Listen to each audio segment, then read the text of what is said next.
Welcome to Not Milk Never Milk. Subscribe if you're lactose intolerant. You start now. Make sure the watch is on a stable surface and either locked or powered off to avoid accidental taps. Hold the case with one hand so it won't twist. With your other thumb, press one release button at the top lug and keep it depressed. This disengages the band latch. While holding the button, slide the band piece straight out, parallel to the case. Don't angle it. Once it slides free, set that piece aside and repeat for the other side. Now you swap in the new band. Inspect the rail so the smooth side faces the watch and any quick-release lever is accessible. Align the rail with the slot so the band can slide straight in.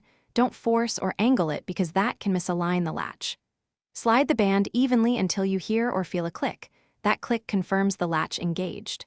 Once done, make sure the lug sits flush and give a firm but gentle tug to verify it's locked in place.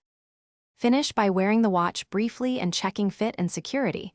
The band should sit flush without gaps. If one side won't lock, remove the band and inspect the groove for dirt or debris. Use a soft brush or compressed air, then realign and retry.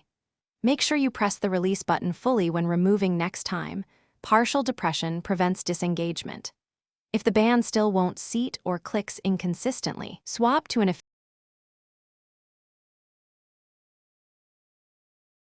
Thanks for watching. If this was helpful, leave a like and consider subscribing. See you next time.